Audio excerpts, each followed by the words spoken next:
시작합니다. 네, 윤석열 정부 출범 100일을 맞아서 오늘 특별한 분을 모셨습니다. 대통령이 지난 월요일 77주년 광복절 경축사에서 대북 메시지로 담대한 구상을 밝혔는데요. 이 구상을 구체화할 주무부처 중 한 곳입니다. 권영세 통일부 장관 나오셨습니다. 안녕하세요. 예, 안녕하십니까. 권영세입니다. 예, 담대한 구상에 대해서 간단히 설명을 좀 해 주셔야 되는데 그 이전에 이제 언론 보도들을 보면 이명박 정부의 비핵 개방 3천과 상당히 비슷하다 이런 지적도 나오고 있는데 다른 점도 분명히 있을 것 같습니다. 예, 그렇습니다. 우선 지금 안보 관련 부서에서 우리 대통령을 돕는 분들 중에 이명박 정부에서 일했던 분들이 조금 있다 보니까 나오는 내용에도 결국은 같은 보수 정부고 같은 사람들이 하니까 비핵 개방 3천에 유사한 그런 내용 아니냐 이렇게들 얘기를 많이 하시는데 사실 굉장히 다릅니다. 그래서 이거는 비핵 개방 3천이라기보다는 과거 있었던 여러 가지 비핵화 관련 대북 제안을 집대성했다고 생각하시면 될 겁니다. 그리고 특히 이제 우선 비핵 개방하고 비핵 개방 3천과 가장 큰 차이는 비핵 개방 3천은 주로 이렇게 경제 쪽에 유인책에 대부분을 두고 있다면은 이 지금 담대한 구상 같은 경우는 경제뿐만이 아니라 군사 정치 즉 소위 이 북한의 어떤 체제 안전 사실은 그게 실제 존재하지는 않죠. 우리나 미국이 북한을 갖다가 공격할 일은 없으니까요. 그러나 어쨌든 자기들이 핵 개발하는 이유가 미국에 의한 체제 위협 때문이라고 얘기하니까 그 부분에 대해서도 우리가 다룬다는 차원에서도 전혀 다르고 또 비핵 개방 3천 같은 경우는 먼저 비핵화를 하고 오면은 그다음에 이 연소득 3,000불을 만들어 주겠다 이런 내용이지만 이 지금 담대한 구상의 경우에는 여러 가지 경제적인 유인책들이 이 북한의 어떤 비핵화 단계에 조응해서 이 동시적으로 이행한다는 점에서 큰 차이가 있습니다. 그래서 단계 조응해서 동시적으로 이행한다는 게 북한이 요만큼 나가면 우리도 같이 요만큼 나가고 우리가 요만큼 나가면 북한도 비핵화 관련해서 요만큼 나갈 수 있게 약간 서로 이렇게 이 동시적으로 이행해 점진적으로 동시적으로 이행해 나가는 거지요. 그러면 초기부터 북한이 협상장으로 나오게 되면 그때부터 어떤 유인책 경제적인 유인책이 제공될 수 있는 겁니까? 예, 물론입니다. 지금 우리 대통령께서 지난 8월 15일 경축사에서 한 6가지 정도를 얘기를 하셨는데 그 내용들이 어떤 거는 거의 완전한 비핵화 단계에서 이루어질 수 있는 부분도 있지만 어떤 부분은 아주 초기 단계 실질적인 비핵화 단계까지 들어가지 않는 상황에서도 실현이 가능한 부분입니다. 예를 들어서 이 식량과 자원의 교환 프로그램 소위 리소스 푸드 익스체인지 프로그램이라고 RFEP이라고 하는 부분이 있지 않습니까? 그런 부분 같은 경우는 비핵화 협의 초기에부터 시작이 될 수 있다는 거지요. 그래서 그런 부분은 좀 획기적이다 이렇게 얘기를 할 수 있겠습니다. 첫 번째 지적하신 경제 유인책뿐만이 아니고 군사 정치적인 어떻게 보면 제가 이렇게 표현할 수 있을까요? 패키지로 제공될 수도 있다. 물론입니다. 다 같이 이게 부분이 모여서 전체 하나의 일체가 되는 거지요. 그래서 사실은 우리나라에서 많은 전문가들이 과연 몇십 년 걸쳐서 만든 핵 프로그램을 그리고 체제의 어떤 안전을 위해서 꼭 필요하다고 생각하는 핵 프로그램을 경제적인 유인책만 가지고 포기하겠느냐 그런 생각은 아예 잊어버려라 이런 식의 비판들이 많지 않습니까? 그리고 이 계획이 우리 대통령께서 사실은 경축사에서는 경제적인 유인 얘기만 하고 안보 관련 체제 안보 관련 얘기를 하지는 않으시니까 거기에 대한 비판도 굉장히 많았는데 그 이후에 이제 안보실의 1차장이 백브리핑 하면서 이 군사 정치적인 얘기들 즉 체제 안전 보장에 관한 얘기들을 많이 담고 있다 이렇게 해서 설명이 되긴 됐습니다마는 저희들도 경제적인 유인책만 가지고는 북한의 비핵화를 단기간에 이끌어내기는 쉽지 않다라는 부분에서 정면으로 이 북한이 어쨌든 표면적으로 얘기하는 핵 개발의 이유가 되는 그런 체제 안전 보장 문제를 정면으로 다뤄줘야 된다라는 생각에서 포함을 시켰습니다. 예를 들어서 군사적으로는 군사적인 긴장을 완화해서 점진적으로 경제적인 조치와 비핵화 단계가 진전이 됨에 따라서 나중에는 군사적인 신뢰 구축까지 돼서 뭐 군사 훈련 과정에서 서로가 상대방에 통보하고 서로 참관도 하는 뭐 이런 정도까지 갈 수가 있고요. 예를 들면은. 예. 그다음에 이제 평화와 그러니까 정치적인 부분에 있어서는 평화 체제를 확보하기 위해서 과거에 우리가 정전 체제를 정전 협정과 더불어서 정전 협정을 담보하기 위해서 여러 가지 정전 체제들이 있지 않습니까? 뭐 중립국 감독위원회부터 시작해서 여러 가지 조치들이 있는데 그거와 비슷하게 그리고 그보다 훨씬 더 어떤 평화 체제를 담보하는 내용들이 담긴 그런 평화 체제도 점진적으로 비핵화 단계에 맞춰서 진행이 될 수가 있다. 왜냐하면 그렇게 해야지 그 사실 이 북한에서 지금 수십 년 개발해서 자기네 체제 안전을 위해서 만든 핵을 포기를 하지 그런 평화나 안전이 담보되지 않는 상태에서 쉽사리 포기할 거라고 보기 어렵지 않습니까? 그래서 그 부분은 우리가 이 고려를 해야 된다. 그리고 다뤄줘야 된다 이렇게 생각을 하는 거죠. 우리 입장에서는 굉장히 담대한 구상이고 담대한 제안이라고 볼 수도 있는데 만약 예. 이제 구체적으로 실행이 된다면 근데 늘 지난 정부들에서도 보면 미국이 얼마만큼 동의를 해줄 것이냐 미국이 우리의 주도권을 얼마만큼 양호해 줄 것이냐 거기에 관한 고민이 있을 것 같은데요. 과거에 특히 지난 정부에서 예. 한미 관계가 그렇게 돈독하지 않았을 때는 사실은 그런 지금 말씀하시는 것 같은 고민들이 있습니다. 그런데 지금 새 정부 들어서 뭐 불과 좀 오늘이 이제 한 100일 정도 되는 날 아니겠습니까? 예. 그 사이 한미 관계에 있어서는 엄청나게 변화가 있었습니다.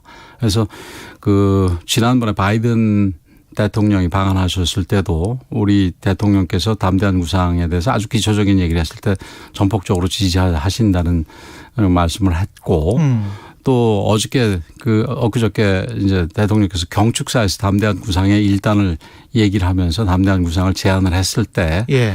미 국무에서 즉각적으로 강력하게 지지한다라는 얘기가 나왔거든요. 예. 그 얘기는 이 대통령께서 이 제시하신 몇 가지 안만 하더라도 그게 실현되기 위해서는 그 유엔의 제재가 면제 또는 유예가 되는 부분입니다. 돼야 되는 부분입니다. 예. 그럼에도 불구하고 강력하게 한다는 그 얘기를 하는 것은 그 실천 과정에서 제재가 유예되거나 면제되는 부분까지 포함을 해서 지지한다는 얘기입니다. 그렇군요. 예, 그래서 한미 관계가 그야말로 엄청나게 변했고 그런 또 이제 다른 한편으로 한미 관계가 든든해지니까 우리가 자신 있게 대북 혹은 뭐 나중에 중국하고도 관련이 되는 부분입니다만 중국에 대해서 우리가 과감한 조치를 취하더라도 그러니까 이 미국과 사이에서 한미 관계에서 어떤 신뢰의 뭐랄까요 의문이라든가 의심이라든가 이런 것들이 그런 생기지 게 없기 때문에 않게 된다. 자신 있게 제시할 수가 있게 된다. 이런 면에서 한미 관계의 강화가 더욱더 중요하다. 이렇게 또 얘기할 수가 있겠습니다. 중국에 대해서 과감한 조치라는 건 중국에 대해서 부정적인 게 아니고 중국에 대해서 상당히 긍정적인 그러니까 중국은 뭐 일예로 든 겁니다만 예를 들어서 무슨 치포라든지 그렇죠. 예, 이런 부분에 있어서 중국과 이게 아주 허심탄회한 대화를 하는 부분에 대해서 그리고 지난번에 박진 장관이 중국에 가서 치포가 또 이 개방적인 거를 이 플랫폼이 되게 뭐 노력하겠다 이런 부분들이 경우에 따라서는 이 한미 관계가 불편한 상황이라면은 왜 너희들대로 마음대로 개방이 많냐 이런 얘기를 하냐 이런 얘기가 나올 수 있는 거거든요. 근데 그 부분에 대해서는 지금 한미 관계가 워낙 돈독하기 때문에 한국이 치포 내에서 어떤 행동을 취하든 미국의 국익과 어긋나는 일은 하지 않을 거라는 신뢰가 있기 때문에 그런 부분에 얘기를 하더라도 미국에서 뭐 오히려 전적으로 지지하지 시비를 걸거나 반대하지 않는 이유입니다. 그럼 만약에 북한이 어떤 대화의 조건으로 한미연합훈련의 중단이 가능하냐라고 제시를 한다면 우리가 주도권을 갖고 미국에게도 이야기를 하고 북한과도 대화를 할 수 있습니까? 그 부분에 있어서? 원론적으로는 어떤 문제도 대화를 할 수가 있겠지만 이제 아무리 담대한 구상이라 하더라도 예. 우리가 양보해서는 안 되는 부분들이 있지 않습니까? 예. 그래서 몇 가지 부분이 있는데 그중에서 한미 연합훈련 과 이제 기타 몇 가지 부분들이 있을 텐데 생각할 수 있는 부분들이 우선 한미 연합훈련 같은 경우 순수하게 방위 훈련이기 때문에 그래서 아까 예를 제가 잠깐 들었습니다만 예. 북한도 군사훈련을 할 거고 아무리 신뢰 구축이 돼 있다 하더라도 예. 국가가 군대를 유지하고 있는 한 군대를 아예 없애면 몰라도 유지하고 있는 한 훈련은 있어야 될 거 아니겠습니까? 예. 그런 부분에서 훈련은 각자 하되 그 대신에 그 훈련이 순수하게 방어적인 훈련이라는 부분이 서로 양해가 될 수 있는 상황까지 만드는 게 군사적인 신뢰 구축이라고 생각하시면 될 것 같습니다. 그렇기 때문에 훈련의 시기라든지 종류라든지 이런 걸 상대방에게 통보하고 나중에 신뢰가 상당히 구축이 되게 되면은 이 군사 훈련하는 거 당신도 저기 참관단을 만들어서 와서 봐라. 그 대신 뭐 우리도 너희들 군사 훈련하는데 어떻게 하는지 가서 보겠다. 이런 부분들 같은 경우는 굉장히 이 신뢰가 진전된 부분이겠지요. 그 장관님이 대북 관계가 이어달리기라고 말씀하셨고 지난 정부에서 통일부 장관을 하셨던 정세현 전 장관이 그 부분에 관해서 굉장히 극찬을 하시더라고요. 예. 근데 이제 그런 이어달리기라는 측면에서 본다면 어떤 마지막 골 목표가 예. 어떤 종전이랄지 아니면 그와 유사한 어떤 그런 것들로 가능한 겁니까? 그런 목표 설정이? 종전 선언이랄지 이런. 이거 통일 정책의 궁극적인 예. 그 엔드 스테이트랄까요? 그건 예. 뭐 통일이지요. 근데 예. 그 전에 이제 잠정적인 엔드 스테이트 잠정적인 최종 목표는 남북 간의 완전한 평화 예. 체제가 갖춰지는 부분인데 아까 종전 얘기를 했습니다만은 그러니까 지금 현재는 이제 정전 체제고 그렇죠. 종전 체제인데 이제 완전히 평화협정으로 넘어가는 건 모를까 종전 선언이라든가 종전 체제로 가는 부분에 대해서는 저는 그렇게 필요한 부분이라고 보고 있지는 않습니다. 예. 근데 이어달리기라는 부분은 기본적인 구조들 이런 부분에 있어서 어느 정부든 이 남북 관계에 있어서 평화를 바라고 통일을 바라고 이런 부분이기 때문에 아주 이 세부적인 부분에서 차이가 있을 수는 있지만 큰 방향에서는 같다라는 점에서 이 같은 부분을 좀 더 많이 보자. 차이점에 주목하지 말고 같은 부분을 많이 보자. 이런 부분입니다. 그래서 예를 들면은 지금 담대한 구상 중에 나오는 몇 가지 중에서 뭐 병원 현대화 작업이라든지 농업 관련 협력이라든지 이런 부분들은 사실은 과거 정상회담이나 다른 회담 중에서 이미 합의를 했던 부분입니다. 예. 그래서 그런 요소들을 저희들이 뽑아다 쓴 겁니다. 그렇군요. 예. 담대한 구상 안에 혹시 인사청문회에서 태영 의원이 그런 질의를 했단 말이죠. 문재인 전 대통령을 대북 특사 역할 하는 것. 그런 것도 좀 구상을 하고 계십니까? 이 담대한 구상이 실천해 나가는 과정에서는 뭐 수많은 고위급 회담이 있어야 되고 그 과정 중에 또 좀 어려움이 있다면 특사로 풀어야 될 부분도 있고 그래야 되겠지요. 예. 근데 이제 구체적으로 지금 현재 단계에서 그런 특사를 생각을 하고 있고 특사를 보내는 문제를 생각하고 있고 또 그 특사를 누구를 보내야 될지에 대해서 생각하고 이런 부분은 아직은 조금 이른 상황입니다. 하지만 가능한 옵션 중에 하나. 누구라도 제한을 두지 않고 도움이 된다면. 예. 그 상황을 풀어나가는데 그리고 남북관계에 있어서 어떤 새로운 돌파구를 만들거나 새로운 도약을 하는데 필요한 그 상황이라면 그리고 인물이라면 그거는 가리지 않고 열어둔 상태에서 특사를 보내거나 선정하거나 해야 될 거라고 봅니다. 북한과의 지금 공식 비공식 커뮤니케이션 채널이 가동이 되고 있나요? 공식 채널은 소위 연락사무소 채널을 비롯해서 몇 군데가 있습니다마는 그 채널을 통해서 오고 가는 내용들은 아주 기초적인 수준입니다. 그래서 그런 부분이 사실은 조금 아쉽고요. 앞으로 이 담대한 계획에 구체적으로 이제 제안이 되고 뭐 우리 대통령께서 이미 제안을 하신 부분이고 언제든지 대화를 시작할 수 있는 상황입니다만은 아주 좀 더 구체화해서 현실적으로 이 세부적인 내용까지 제안을 하게 될 때는 그런 내용이 논의되는 대화 채널이 반드시 열리기를 희망합니다. 그러나 지금 단계에서는 잘 아시다시피 지난 5월 16일 날 우리가 그 북한의 코로나 발발 소식을 듣고 우리 코로나 상황에 북한을 위해서 보건, 방역 이런 분야에서 협력할 의사가 있다라는 내용에 그러니까 만나자라는 내용의 통지문을 보내려고 그랬는데 그것도 북한에서 거부해서 그러니까 전달을 하지를 못했지요. 그런 부분은 아쉬움이 있습니다만은 우리가 좀 더 그 진정성을 더 보이고 우리의 태도에 대해서 그 북측에서도 이제 계산 예측 이런 게 가능하다고 생각이 될 때는 뭐 대화에 나올 수도 있다고 생각을 합니다. 그 시점은 언제나 되리라고 보세요. 우리가 아무리 담대한 구상을 하고 계획을 보인다고 하더라도 북한이 어떤 처한 처지 그리고 북한 나름대로 계산이 분명히 있을 거란 말이죠. 그렇죠. 예.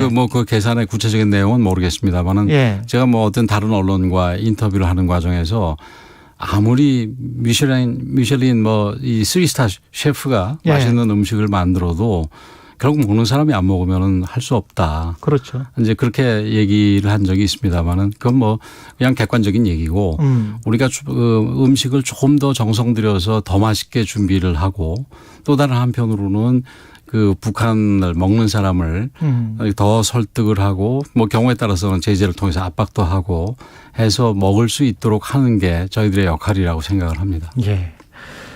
지금 이제 남북 관계 쭉 이야기를 했고요. 시간이 조금 남아서 예. 정치적인 이야기 좀 여쭤볼게요. 거기에는 훨씬 더 제약이 많습니다. 예, 예.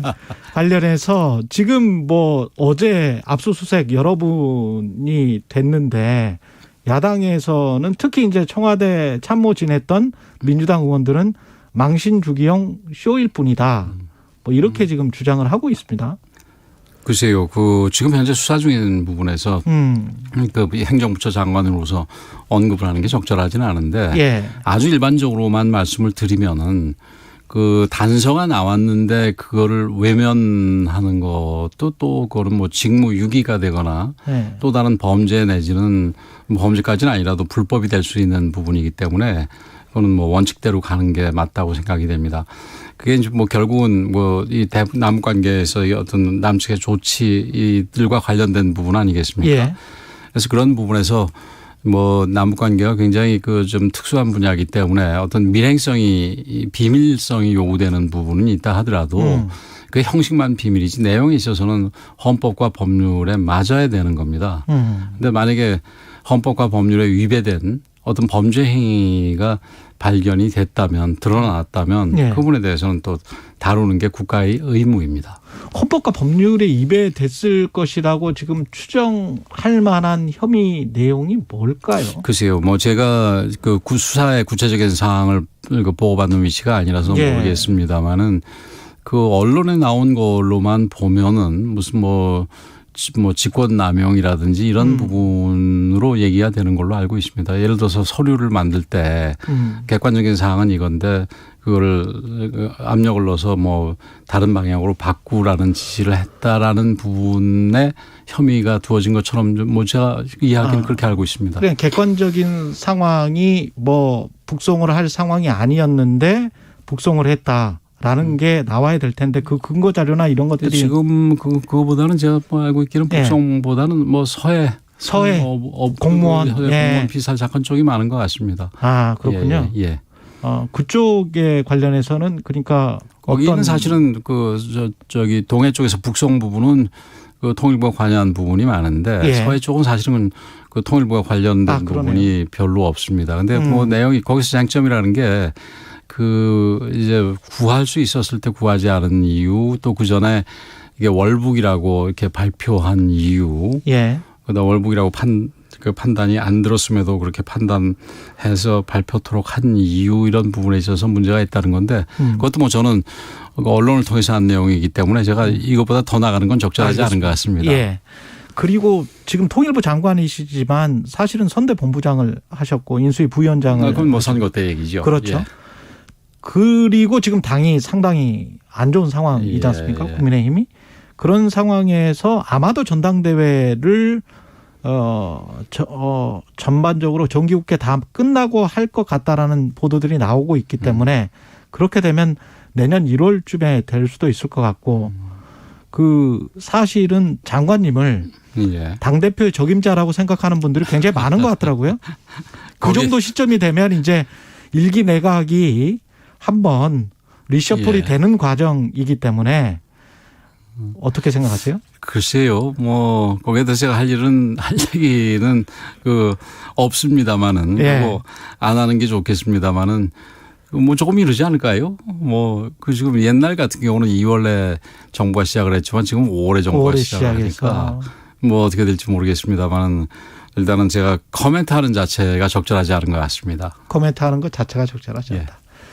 아, 좀 다른 질문도 굉장히 많은데 정치적인 질문이라서 조금 좀 꺼려하시는 것 같기도 예. 하고 시간도 거의 다 됐습니다. 뭐 꺼려라기보다는 제가 할 수가 없어서 그렇지 뭐 저도 기본적으로 정치인인데 그렇죠. 예. 생각이 왜 없겠습니까? 알겠습니다. 여기 뭐 구체적인 사안마다 예. 이런저런 개인적인 여기까지. 생각이 있는데 예, 여기까지 언제 또 듣겠습니다. 편하게 그 좀 뭐 이제 제가 다시 한번 초대해 드리겠습니다. 예. 권영세 통일부 장관이었습니다. 고맙습니다. 기다리겠습니다. 제가 서대문